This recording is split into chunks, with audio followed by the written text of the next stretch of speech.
in my head.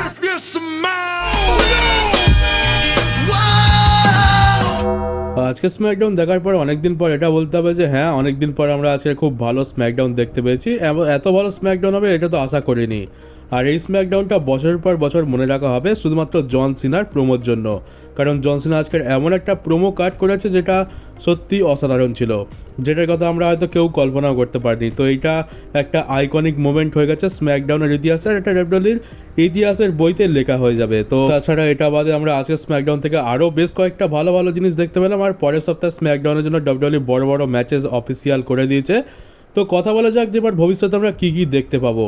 R story line তো বেশ interesting হয়ে উঠেছে আর আমাদের জন্য বেশ অনেক কিছু অপেক্ষাও করে রয়েছে। তাহলে সবার প্রথমে আমরা সেথ রলিন্স আর এলএ নাইটকে নিয়ে কথা বলে নিই। তো সেখানে আজকের সবার প্রথমে আমরা স্ম্যাকডাউনে এলএ নাইটকেই দেখতে পেয়েছিলাম। এলএ নাইট এখানে আসে আর এখানে সে এটা বলে যে সেথ রলিন্স আমার পথে বাধা হয়ে দাঁড়িয়েছে, তার জন্য আমাকে ম্যাচ হারতে হয়েছে, তাই তার বদলে আমিও তাকে ম্যাচ হারিয়েছি। তারপর সেথ রলিন্স আবার আমাকে সে ম্যাচ হারিয়েছে আর তার বদলে আমি লাস্টের রতে আবার তাকে ম্যাচ হারিয়েছি, মানে তার টিমের লোকেদের ম্যাচ হারিয়েছি। তো এটার আউটকাম তো এটাই করতে হবে যে ফাইনালি এবার আমাদের মধ্যে একটা ম্যাচ করাতে হবে। তো এখানে এলএ নাইট সেথ রলিন্সকে কল আপ করে, কিন্তু সেথ রলিন্স তো আসে না, এখানে পল হেমান চলে আসে। তো পল হেমান আজকের পল হেমান আর এলএ নাইটের মধ্যে প্রোমো ব্যাটেল দেখতে পাই। আর আজকের এলএ নাইট খুব জোরদার টক্কর দিয়েছে। আর এলএ নাইটের সাথে প্রোমোতে লাগা তো খুব ঝামেলার জিনিস, কারণ এর প্রোমো স্কিল আমরা জানি। এখানে তো এলএ নাইট পল হেমানকে এক্সপোজই করে দেয় যে বলছে তোর তো কোনো ঠিক নেই, তুই আজ এর সাথে কালোর সাথে সবাইকে ঠকাতেই থাকিস, মানে তোর উপর বিশ্বাস তো করা যায় না। আর এখন সেথ রলিন্সের সাথে রয়েছিস তো বলা যায় না কদিন পর হয়তো সেথ রলিন্সেরও নাম্বার লেগে যাবে। তো পল হেমান তো একটু রেগে যায়, কিন্তু সে এলএ নাইটের সামনে কী বা করবে, সে তো রেসলিং করতে পারবে না। কিন্তু পল হেমান এখানে এলএ নাইটকে একটা ওয়ার্নিং দিয়ে দেয় যে এখান থেকে ভালোই ভালোই চলে যাও, স্ম্যাকডাউন থেকে চলে যাও, না হলে কিন্তু যেটা ভালো হবে না।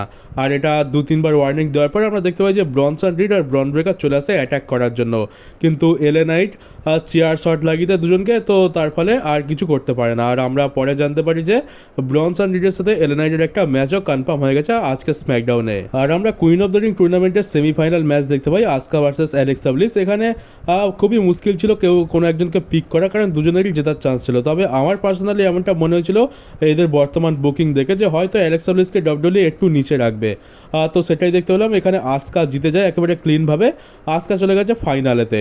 আর আমরা তার সাথে হয় রক্সিন নয় জেড কার্গিলের মধ্যে যে কোনো একজনের ম্যাচ দেখতে পাবো। আমার যতদূর মনে হচ্ছে পরের রাতে আমরা দেখতে পাবো যে জেড কার্গিল রক্সিনকে হয়তো হারিয়ে দেবে, কারণ জেড কার্গিলের পক্ষে রক্সিনকে হারানোটা খুব একটা বড় জিনিস তো নয়, যেরকমভাবে জেড কার্গিলকে আমরা দেখেছি। তো জেড কার্গিল ভার্সেস আসকাই হয়তো ফাইনাল হতে চলেছে। আর আজকের আমরা R2-তে রাবার অ্যাটাক কন্টিনিউ দেখতে পাই। অ্যালিস্টার ব্ল্যাকের সাথে প্রিটি ডেডলির একজন মেম্বারের ম্যাচ ছিল, আর R2 ম্যাচ শুরু হওয়ার আগেই সে প্রিটি ডেডলির মেম্বারটার উপর এসে অ্যাটাক করে দেয়। আর তারপরে এখানে সবাই এসে তাকে ছাড়ায়। R2-দের ক্যারেক্টারে আমরা ডিফারেন্ট লেয়ার দেখতে পাচ্ছি। ব্যাক স্টেজেতে যায়, তারপর ডেভান প্রিস্টের সাথে R2-দের একটা সেগমেন্ট হয় যেখানে ডেভান প্রিস্ট R2-কে বলছে যে তুমি কীভাবে চেঞ্জ হয়ে গেছো, এক সময় তুমি ছিলে যে আমাকে হাসাতো জাজমেন্টের সময়, আর এখন তুমি এরকম হয়ে গেছো। তো সেখানে R2 মাঝে মাঝে একটু ক্যারেক্টার ব্রেক করছে, হাসানোর চেষ্টা করছে। তারপর অ্যালিস্টার ব্ল্যাকও আসে, আর সেখানে অ্যালিস্টার ব্ল্যাকের সামনেও সে তার আগের ক্যারেক্টারে একটু ঝলক দিয়ে দেয়। আর তারপর আসে স্ম্যাকডাউনের সব থেকে বেকার সেগমেন্ট, যেখানে আমরা কোডি রোডসকে দেখতে পাই, জে উসোকে দেখতে পাই, স্যামি জেনকে দেখতে পাই। বেকারই ছিল। তোমাদের মনে হবে যে পুরনো ওয়ার্ল্ড চ্যাম্পিয়ন রেসে কবি সম্মেলন করছে, আর স্যামি জেন তো ওয়ার্ল্ড চ্যাম্পিয়নও নয়।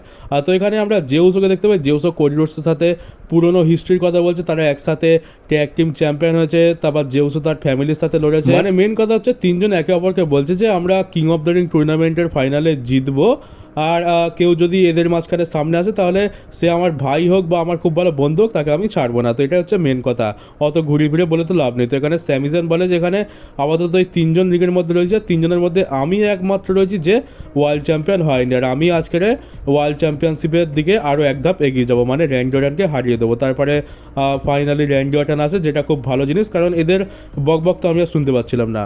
তো র্যান্ডি অর্টন আসে, আর সব থেকে কাজের কথা র্যান্ডি অর্টনই বলে। র্যান্ডি অর্টন বলে যে আমার সামনে যেই আসুক, কোডি আসুক, যে আসুক, স্যামি জেন আসুক, আমার তাতে কিছু যায় আসে না, আমার সামার স্ল্যামেতে জন সিনার এগেনস্টে ম্যাচ চাই। তো এখান থেকে তো কনফার্ম করে দিচ্ছে যে যদি র্যান্ডি অর্টন এখানে জিতে যায় king of the ring tournament, তাহলে সে জন সিনাকেই চ্যালেঞ্জ করবে। তাহলে গান্থারের অপোনেন্ট কী হবে সেটাও দেখতে হবে। আর কোডিও জিতলে সে জন সিনাকেই চ্যালেঞ্জ করবে, তো বড় মুশকিল হয়ে যাচ্ছে। তো এবারে জে উসোকে একটা কথা বলে, জে উসো তো সবসময় জানো ও বলে 4 লেটার 1 ওয়ার্ড করে তারপর ইট বলে, ওটা তো শুনতে শুনতে বিরক্ত লেগে গেছে। তো এবারে জে উসো সেটাই বলে, কিন্তু র্যান্ডি অর্টন জে উসোকে এটা পরিষ্কার করে দেয় যে যদি জে উসোর সাথে তার ফাইনালে ম্যাচ হয় হয় তাহলে এখানে 4 লেটার 1 ওয়ার্ড ইট হবে না, এখানে 3 লেটার 1 মুভ আর কেও হবে। তো ওয়ার্নিং তো দিয়ে দিয়েছে যে কপালে যেই আসুক না কেন তার কপালে আর কেও লেখা রয়েছে, আর কেউ পড়ে যাওয়া মানে তোমার গল্প ওখানেই শেষ। তো তারপরে আমরা স্যামি জেন ভার্সেস র্যান্ডি অর্টনের মধ্যে ম্যাচ দেখতে পাই। এই ম্যাচটায় স্যামি জেনের পারফরমেন্স তো দারুণ ছিল, মানে তো স্যামি জেন পুরো জোর লাগিয়ে দেয় এখানে র্যান্ডি অর্টনকে হারানোর জন্য। আর আমি তো ভয় পাচ্ছিলাম যে এখানে স্যামি জেন জিতে না যায়, কিন্তু শেষ পর্যন্ত হ্যালোয়া কিক মারতে যায় আর সেখানেই আর কেউ পড়ে যায়, আর ফাইনালি র্যান্ডি অর্টন চলে গেছে ফাইনালে। আর আজকে আমরা নায়া জ্যাক্সের সাথে টিফনির একটা দেখতে পাই ঝামেলা হচ্ছে, এই চ্যাম্পিয়নশিপ নিয়ে নায়া জ্যাক্স তার চ্যাম্পিয়নশিপ ফেরত চায়। আর এদের রাইভালরি দেখে বড় আজব লাগে, কারণ এদের রাইভালরি কখন শুরু হয় কখন শেষ হয় সেটা আমরা জানতেই পারি না। এই দেখো এখন আবার শুরু হয়ে গেছে, আবার কখন শেষ হয়ে যাবে আমরা বুঝতেও পারবো না। তো আজকে নায়া জ্যাক্স টিফনির উপর অ্যাটাক করে দেয়, যার লাভ ওঠাতে আসে এখানে নিয়মি ক্যাসিন করতে যাচ্ছিল, কিন্তু নায়া জ্যাক্স ক্যাসিন করতে দেয়নি। আর টিফনি নায়া জ্যাক্স আর নিয়মির মধ্যে ঝামেলা দেখে দুজনকে মেরে এখান থেকে পালিয়ে যায়। আর আজকে আমরা একটা নতুন জিনিস দেখতে পেলাম, ওমেন্স ডিভিশনে শার্লেটের সাথে চেলসি গ্রিনের ম্যাচ ছিল। ম্যাচের মাঝখানে পাইপার নেবে না তার টিম পুরো এসে অ্যাটাক করে দেয়, আর এখানে বাঁচাতে আসে অ্যালেক্সা ব্লিস এসে এখানে শার্লেটকে সেভ করে, আর এখানে সে হ্যান্ডশেক অফার করে, মানে সে শার্লেটের সাথে একটা টিম তৈরি করতে চাইছে, কিন্তু শার্লেট হাত না মিলে পাস কাটিয়ে চলে যাচ্ছে। কিন্তু কদিন পর আমরা দেখতে পাবো যে অ্যালেক্সা ব্লিস আর শার্লেট একসাথে চলে এসছে, মানে এরা ট্যাগ টিম হয়ে কাজ করবে। এদের পুরনো অনেক হিস্ট্রি রয়েছে, আর এরা এখন যদি ট্যাগ টিম হিসাবে কাজ করে এটা একটা একেবারে নতুন জিনিস হবে। তো খুবই ভালো এটা করছে। এমনিতেও শার্লেট না তো ফেস হিসাবে খুব একটা কিছু করতে পারছে, না তো হিল হিসাবে তাকে তেমন কেউ পছন্দ করছে। তো ওর থেকে তো এটাই ভালো হবে যে তাকে ট্যাগ টিমে দিয়ে দাও, ট্যাগ টিমে কিছুদিন থাকুক, তারপর না হয় অন্য কিছু দেখা যাবে। তো এটা খুব ভালো জিনিস করেছে। আর অ্যালেক্সা ব্লিসকে হোয়াইট 6-এ ঢোকানোর থেকে তো এইটা অনেক বেশি ভালো। আর আমরা জেকব ফাটু আর সোলো সিকোবার মধ্যে সেগমেন্টও দেখতে পাই। আজকে সোলো সিকোবাকে জেকব ফাটুর লাভ ইউ সোলো বলার কথা ছিল, কিন্তু সেটা কি হবে, এখানে সোলো সিকোবা তো তাকে মানে বলতে চাইছে যে আবার তুমি আমার ফ্যামিলিতে ফিরে এসো, আমাদের তোমাকে দরকার আছে, মানে সব কিছু মিটিয়ে নিতে চাইছে। কিন্তু জেকব ফাটু বলে দেয় যে না আমি সব বুঝে গেছি, তোরা খালি আমাকে ইউজ করছিস। তো সোলো সিকোবা বুঝে যায় যে না জেকব ফাটু দা শুনবে না। তো জেকব ফাটুর ওপরে সোলো সিকোবা সাওয়ান স্পাইক মারতে যায়, কিন্তু জেকব ফাটু রেডি ছিল, সে অ্যাটাক করে দেয় সোলোর ওপরে। তারপরে আমাদের গোল আলু জেসি মাটেও আসে, আর যার ফলে জেকব ফাটু একটু কমজোর পড়ে যায়। কিন্তু বাঁচানোর জন্য আসে জিমি উসো কদিন আগে জেকব ফাটুর এগেনস্টে লড়ছিল, কিন্তু এখন জেকব ফাটুর সাথে হয়ে গেছে। তো এর তো এই কাজ যেখানে পারে সেখানে ঢুকিয়ে দাও। তো এবারে আমরা দেখতে পাই যে শেষ পর্যন্ত জেকব ফাটু আর জিমি উসো মিলে দুজনকে তাড়িয়ে দেয়। আর এখনও পর্যন্ত কিন্তু জিমি উসো আর জেকব ফাটু একসাথে আসেনি, জাস্ট একে অপরের দিকে তাকিয়েছে, কিন্তু মনে হচ্ছে চলে আসবে একসাথে, কারণ জিমি উসোর তো করার কিছু নেই। তাই আপাতত জেকব ফাটুর টিম জয়েন করাই বেশি ভালো হবে, আর স্টোরি লাইন দেখে তো তাই মনে হচ্ছে। আর এলএ নাইটের সাথে আমরা ব্রনসন রিডের ম্যাচ দেখতে পাই। ম্যাচ কী বা বলবো, এখানে তো ডিসকোয়ালিফাই হয়ে যায়। এখানে ব্রন ব্রেকার এসে দুটো স্পিয়ার লাগায়, তারপর ব্রনসন রিড দুখানা সুনামি লাগায়, আর এলএ নাইটকে পিচকে দিয়ে চলে যায়। তো পেনটা কোথায় ছিল, আমি ভাবছিলাম যে হয়তো পেনটা বাঁচাতে আসবে, কিন্তু পেনটা আসেনি। আর স্যামি জেনের তো ম্যাচ ছিল, ও বাঁচাতে এমনিতেও আসতে পারতো না, হয়তো পরের সপ্তাহ থেকে আমরা দেখতে পাবো। তারপরে আসে মেন ইভেন্ট, যেটা খুবই স্পেশাল ছিল। এখানে আমরা আর্টুথ ভার্সেস জনসনের মধ্যে ম্যাচ দেখতে পাই। ম্যাচটা খুবই বেকার ছিল, কারণ এখানে ম্যাচ তো কিছুই ছিল না। এখানে জনসনের তো লড়ার ইচ্ছাই নেই, সে খালি ম্যাচ রিং থেকে বেরিয়ে যাচ্ছে, আর শেষ পর্যন্ত তো আমরা দেখতে পাই যে সে চ্যাম্পিয়নশিপ নিয়ে চলেই যাচ্ছিল, লড়ার তো একদম ইচ্ছাই নেই। তো আর্টুথ কী করে যে র্যাম্পের কাছে গিয়ে দৌড়ে জনসনাকে আটকায়, জনসনের উপর অ্যাটাক করে, কিন্তু জনসনার চ্যাম্পিয়নশিপ বেল্ট দিয়ে আর্টুথের মাথায় মেরে দেয়, যার ফলে ডিসকোয়ালিফিকেশনে এখানে আর্টুথ ম্যাচটা জিতে গেছে। কিন্তু তারপরে আছে সিএম পাঙ্ক। প্রথমত সিএম পাঙ্ক জনসনাকে মেরে রিং থেকে বের করে দেয়, তারপর চ্যাম্পিয়নশিপটা হাতে নেয়, কিন্তু তারপরে পেছন থেকে এসে লাগিয়ে দেয় লো ব্লো জনসিনা।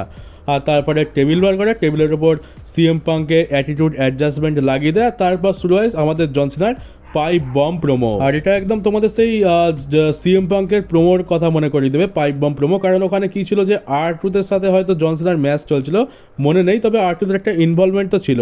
আর জনসিনা টেবিলের ওপর ভেঙে পড়েছিল, আর সিএম পাঙ্ক র্যাম্পের কাছে বাবু হয়ে বসে প্রোমো কাট করছিল, ওটাই ছিল পাইপ বম প্রোমো। তো এই ঠিক কিছুটা সেরকমই সিচুয়েশন দেখতে পাচ্ছি। জন সিনা রয়েছে, সিএম পাঙ্ক রয়েছে, আর্টুথ রয়েছে, কিন্তু জন সিনার জায়গায় সিএম পাঙ্ক চলে গেছে, সিএম পাঙ্কের জায়গায় জন সিনা চলে গেছে। জন সিনা এখানে একদম পুরো ফোর্থ ওয়াল ব্রেক করে, যেটাকে বলি একদম ক্যারেক্টার ব্রেক করে অডিয়েন্সের সাথে রিয়ালিটি নিয়ে কথা বলছে, যেমনটা আমরা বলে থাকি তেমনটাই। তো এখানে সে পুরো অডিয়েন্সকে সত্যিটা বলে দেয়, যেমনটা আমরা সেই সিএম পাঙ্কের পাইপ বম প্রোমোতে দেখতে পেয়েছিলাম। সে যেমন প্যাটার্নে বলেছিল, ঠিক হুবহু একই প্যাটার্নে এখানে জনসিনা এই কথাগুলো বলে, শুধুমাত্র কথাগুলো ছিল সিএম পাঙ্কের এগেনস্টে। এখানে টিকেওকে নিয়েও কথা বলা হয়, টিকেও গ্রুপ নিয়ে কথা বলা হয়, তারপর এটা বলে যে সে সিএম পাঙ্ক যে বেস্ট ইন দ্য ওয়ার্ল্ড, এই আইডিয়াটা তার একদম পছন্দ নয়, এই ক্রিয়েটিভ আইডিয়াটা একদম বেকার। এরা সিএম পাঙ্কে বেস্ট ইন দ্য ওয়ার্ল্ড বানিয়েছে, মানে তোমরা তো জানো যে তার ক্যারেক্টার হচ্ছে বেস্ট ইন দ্য ওয়ার্ল্ড, আর এটা তো ডাব্লিউডব্লিউই তরফ থেকে ঠিক করে দেওয়া হয়েছে। তো ওটাই এখানে রেফারেন্স দিচ্ছে যে এই আইডিয়াটা আমার পছন্দ নয়, তোমাকে বেস্ট ইন দ্য ওয়ার্ল্ড দেখানো হয়েছে কিন্তু বাস্তবে তুমি কিন্তু বেস্ট ইন দ্য ওয়ার্ল্ড নাও। আমি হচ্ছি লাস্ট রিয়াল চ্যাম্পিয়ন, আমি হচ্ছি গ্রেটেস্ট অফ অল টাইম, আর এটা কিন্তু চিরসত্য, এটা কোনোদিন বদলাবে না। আর জনসন এখানে বারবার মাইকটা ঠুকছিল, কারণ হচ্ছে যে সিএম পাঙ্ক যখন পাইপ বম প্রোমো কাট করছিল সেই অফ স্ক্রিপ্টে যাওয়ার ফলে তার মাইক কিন্তু বারবার কেটে দেওয়া হচ্ছিল। তো সেই জিনিসটা এখানে দেখায় যে দেখো আমার মাইক তো কাটা হচ্ছে না, তোমার মাইক তো কেটে দেওয়া হয়েছিল। আর জনসন এটাও বলে দেয় যে ব্যাকস্টেজে এমন কোনো মানুষ নেই যা সাহস হবে আমার মাইক কাটার। আর তাছাড়া দেখতে গেলে এটা তো স্ক্রিপ্টেড, সিএম পাঙ্কেরটা স্ক্রিপ্টেড ছিল না, তাই তাকে থামানোর জন্য মাইক কাট করা হচ্ছিল। আর তবে এটা তো পুরোপুরি স্ক্রিপ্টেড, এদেরকে বলে দেওয়া হয়েছে যে একদম পুরো অফ স্ক্রিপ্ট চলে যাও, মানে এমন কিছু করে না যার জন্য বড় কন্ট্রোভার্সি হয়ে যায়, কিন্তু এমন একটা প্রোমো সেগমেন্ট দাও, এমন একটা সেগমেন্ট দাও যেটা দেখে মনে হবে সেই পুরোনো পাইপ বম প্রোমো রিক্রিয়েট করা হচ্ছে। আর এই সেগমেন্টটাকে এমন বানিয়ে দাও যাতে 10-20 বছর পরে গিয়েও সবাই এটার ব্যাপারে কথা বলে, যেমন সিএম পাঙ্কের পাইপ বম প্রোমোর ব্যাপারে বলা হতো। তো আজকের আমরা দেখতে পাই যে সিএম পাঙ্ক তখন কি বলেছিল, বেশ কয়েকজন রেসলারের নাম নিয়েছিল যাদেরকে ভিন্স ম্যাকম্যান তখন রিলিজ করে দিয়েছিল। পাইপ বম প্রোমোতে আমরা এরকম কয়েকজন রেসলারের নাম পাই। তো এখানে জন সিনা সিএম পাঙ্কেরই কয়েকজন ভালো বন্ধু যারা এখন বাইরের কোম্পানিতে রয়েছে, যাদেরকে কিছু বছর আগে রিলিজ করে দেওয়া হয়েছিল, তাদের নাম মেনশন করে। তো 3 জনের নাম মেনশন হয়েছে। প্রথমটা হচ্ছে সিজারো এখন AEW কোম্পানিতে রয়েছে, ডিন অ্যামব্রোসের টিমের একজন মেম্বার। আর তার ওখানে যে নামটা ইউজ করে সেটা তো আমার মনে নেই, তবে আমি সিজারোই বলছি। তো সিজারোর নাম এখানে মেনশন করে। তারপর নিক নেমিথের নাম মেনশন করে, নিক নেমিথ মানে ডব জিগলার। আর তারপর হচ্ছে ম্যাট কার্ডোনা মানে জ্যাক রাইডার। তো এই 3 জনের নাম মেনশন করা হয়েছে। এরা হচ্ছে সিএম পাঙ্কের খুব ভালো বন্ধু। তো এদেরকে মেনশন করে ক্যামেরার দিকে হাত দেখিয়ে বলে যে হে গাইস, তোমরা এখন কেমন কাজ করছো, যেমনটা ঠিক সিএম পাঙ্ক সেই সময় বলেছিল। তো পুরো পাইপ বম স্টাইলের এটা প্রোমো কাট করা হয়েছে, আর তোমরা দেখে বেশ এনজয় করবে। আর এই ভিডিওটা দেখার পর তোমরা ডাব্লিউডব্লিউইর অফিসিয়াল ইউটিউব চ্যানেলে গিয়ে ওই পুরো সেগমেন্টটা ডাব্লিউডব্লিউই আপলোড করে দিয়েছে, ওটা তোমরা একবার দেখে নাও, তোমাদের বেশ ভালো লাগবে, তোমাদের সেই পুরোনো দিনের কথা মনে পড়ে যাবে। তোমরা ভালো মতো ফিল করতে পারবে যে সময় কিভাবে চেঞ্জ হয়ে যায়। কোথায় ছিল সিএম পাঙ্ক আর জন সিনা, আজকের জন সিনা সিএম পাঙ্ক একে অপরের জায়গা চেঞ্জ করে নিয়েছে। আর জন সিনাকে এরকম একটা জায়গায় দেখতে পাবো এটা তো ভাবিও নি। আর তারপরে জন সিনা রিং থেকে বেরিয়ে যায় আর ক্যামেরার দিকে সেই ফ্লাইং কিস দেয়, যেটা সিএম পাঙ্কের আইকনিক একটা জিনিস। আর যেতে যেতে জন সিনা ইউএসএ নেটওয়ার্কের ওপরেও শট নিয়ে নেয়, বলে দেয় যে স্ম্যাকডাউন শেষ হতে এখনো 2.5 মিনিট বাকি রয়েছে, তো এই 2.5 মিনিটটা তোমরা তোমাদের ওইখানে ঢুকিয়ে নিও। তো ওটা আর পরিষ্কার করে বললাম না, বুঝে নিও। ইউএসএ নেটওয়ার্কের ওপর এখন স্ম্যাকডাউন রয়েছে, আর স্ম্যাকডাউনের টাইম হচ্ছে 3 ঘন্টা, আর 3 ঘন্টা হতে 2.5 মিনিট বাকি ছিল। তো ওই 2.5 মিনিটের কথা এখানে জন সিনা বলেছে। তো দেখে মনে হবে একদম অফ স্ক্রিপ্ট ছিল, এটা একদম আগে থেকে প্ল্যান করা ছিল না। জন সিনা নিজের ইচ্ছা মতো যা ইচ্ছা তাই বলে গেছে, রিয়ালিটি নিয়ে কথা বলেছে, একদম খুব ভালো। আর এই জিনিসগুলোই এটাকে স্পেশাল বানায়। আর আমি তো ভাবিনি যে এত কম সময়ের মধ্যে এত ভালো রাইভালরি বিল্ড হয়ে যাবে, কারণ দেখতে গেলে মাত্র 20 দিনই টাইম পেয়েছে মানি ইন দ্য ব্যাংকের পর। মানি ইন দ্য ব্যাংকের 20 দিন পরই হচ্ছে নাইট অফ চ্যাম্পিয়ন্স, আর তোমরা পরের শনিবারই নাইট অফ চ্যাম্পিয়ন্স দেখতে পাবে, মানে আর 1 সপ্তাহেরও কম সময় বাকি আছে। তো হ্যাঁ, এরকম সারপ্রাইজ আমরা হয়ে যাই, কারণ এখন তো নিঃশ্বাস নেওয়ার টাইম পাই না, তার মধ্যেই নতুন প্রিমিয়াম লাইভ ইভেন্ট চলে আসে। আর আমি ভাবিনি যে রাইভালরিটা এত ভালো করতে পারবে, কারণ মাত্র 20 দিন টাইম রয়েছে, কিন্তু এই রকম প্রোমো সেগমেন্ট আর এইরকম ইন্টেনশনই এরকম কম সময়ের মধ্যে রাইভালরিকে বড় বানায়। আর আমরা তো অনেক স্টোরি দেখেছি যেগুলো 1-2 মাস ধরে চলে, কিন্তু এত বেশি ইন্টেনশন তো তাদের থাকে না, তো সেরকমভাবে ওয়ার্কও করতে হয়। আর জন সিনা আর সিএম পাঙ্ক সেটা খুব ভালোভাবে করেছে। এখন ডেফিনেটলি ম্যাচের রেজাল্ট যাই হোক না কেন, আমরা এই ম্যাচের জন্য ইন্টারেস্টেড রয়েছি। মানি ইন দ্য ব্যাংকের পর যখন প্রথমবার সিএম পাঙ্ক জন সিনাকে চ্যালেঞ্জ করে, তখন ভাবছিলাম যে হ্যাঁ কী বা হবে, শুধুমাত্র টাকার জন্য ম্যাচটা করাচ্ছে, এদের মধ্যে পুরনো হিস্ট্রি রয়েছে, তার বেসিসে ম্যাচটা করিয়ে দিচ্ছে, জাস্ট করাতে হয় তাই করাচ্ছে, এদের মধ্যে কী বা স্টোরি লাইন থাকবে। কিন্তু এখন তো পুরো গরম করে দিচ্ছে, স্টোরি লাইন খুব জোরদার রয়েছে, এখন ডেফিনেটলি এই ম্যাচটা সবাই দেখতে চাইবে। তো এটাই হচ্ছে আসল পার্থক্য। ডাব্লিউডব্লিউই যদি এইভাবে প্রত্যেকটা রাইভালরি বিল্ড করে, তাহলে 20 দিনই যথেষ্ট হয়ে যায়। আর ডাব্লিউডব্লিউই নাইট অফ চ্যাম্পিয়ন্সের জন্য সোলো সিকোয়া ভার্সেস জেকব ফার্ডের মধ্যে ম্যাচ অফিসিয়াল করে দিয়েছে, যেটা হবে ইউএস টাইটেলের জন্য। আর আমি তো ভাবছিলাম যে এটা সামার স্ল্যামেতে হবে, কিন্তু এটা এখনই করে দিচ্ছে। তবে মনে তো হচ্ছে এই ম্যাচটা আমরা সামার স্ল্যামেতে আবার হয়তো দেখতে পাবো, মেবি একটা স্টিপুলেশনও হয়তো থাকতে পারে, কারণ এই ম্যাচটা আমার মনে হয় না ক্লিনভাবে কোনো রেজাল্ট বেরোবে। এখানে জেসি ম্যাটেও অ্যাটাক করতে পারে, তারপর টাঙ্গালোয়া এরাও তো অনেকদিন ধরে আসছে না, এরাও হয়তো এই ম্যাচের মধ্যে টপকে যেতে পারে। তো কোনো ক্লিয়ার রেজাল্ট তো বেরোবে না। তাছাড়া জেকব ফার্ডের তরফ থেকে জিমি উসও আসতে পারে। তো আমার মনে হচ্ছে এখানে কোনো রকম টাইটেল চেঞ্জ তো হবে না, উল্টে ডিসকোয়ালিফিকেশনে ম্যাচটা এন্ড হয়ে যেতে পারে। আর যা ফাইনাল হওয়া সেটা আমরা একেবারে সামার স্ল্যামেতেই দেখতে পাবো। আর এর সাথে সাথেই টোটাল 5খানা ম্যাচ তো কমপ্লিট হয়ে গেছে, আর মনে হয় না আর কোনো ম্যাচ এখানে অ্যাড হবে। আমরা এলএ নাইট ভার্সেস সেথ রলিন্সের মধ্যে ম্যাচ হবে ভাবছিলাম, কিন্তু সেটা করানো মুশকিল লাগছে, কারণ 5খানার বেশি ম্যাচ বুক করতে ট্রিপল এইচের আবার বুকে ব্যথা লেগে যায়। তো ওটা করাবে কিনা সেটা একটা বড় প্রশ্ন। আমরা এই রতেই হয়তো দেখতে পাবো যে সেটা হয় কিনা। মেবি যদি ওটা আমরা নাইট অফ চ্যাম্পিয়ন্সে দেখতে না পাই, যার চান্সই বেশি লাগছে, তাহলে আমরা স্যাটারডে নাইটস মেন ইভেন্টে হয়তো ওটা দেখতে পাবো। আর পরের সপ্তাহে যে স্ম্যাকডাউনটা হবে সেটা হতে চলেছে রিয়াদ, সৌদি আরব থেকে। আর সেখানের জন্য ডাব্লিউডব্লিউ বেশ কয়েকটা বড় বড় ম্যাচেস অফিসিয়াল করেছে। প্রথম তো হচ্ছে last women standing match, Tiffany Stratton versus Nia Jax চ্যাম্পিয়নশিপের জন্য। আমার মনে হয় না এখানে কোনো রকম টাইটেল চেঞ্জ হবে, এখানে নায়া জ্যাক্স আবার হারবে আর টিফনি তার টাইটেল রিটেন করে নেবে। আর এরপরে আরও একটা চ্যাম্পিয়নশিপ ম্যাচ রয়েছে ট্যাগ টিম চ্যাম্পিয়নশিপের জন্য, স্ট্রিট প্রফিটস ভার্সেস হোয়াইট সিক্সের মধ্যে ম্যাচ রয়েছে। এইখানে হোয়াইট সিক্সের জেতার চান্স বেশি রয়েছে। ডেফিনেটলি তোমরা এখানে টাইটেল চেঞ্জ এক্সপেক্ট তো করতে পারো, কিন্তু হোয়াইট সিক্সের তো কোনো ভরসা নেই, যখন তখন হেরেও যেতে পারে।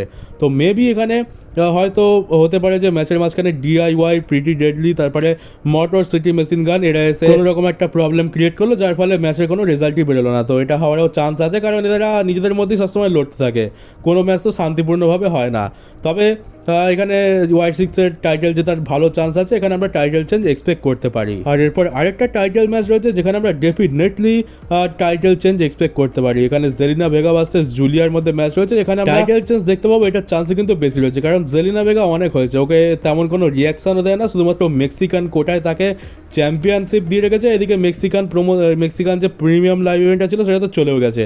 তো এখন আর একে চ্যাম্পিয়ন বানিয়ে লাভটা কি, মানে চ্যাম্পিয়ন রেখে লাভটা কি? জেলিনা ভেগা তো রিয়াকশন পায় না, আর ফ্যান্সরা এমনভাবে রিয়াক্ট করে যেন ও কোনোদিন এক্সিস্টই করতো না। তোর থেকে জুলিয়াকেই দিয়ে দাও, ও খুব ভালো চ্যাম্পিয়নশিপটা সামলাতে পারবে। তো আমি এখানে টাইটেল চেঞ্জ এক্সপেক্ট করছি, এখানে হয়তো জুলিয়া নতুন চ্যাম্পিয়ন হয়ে যেতে পারে।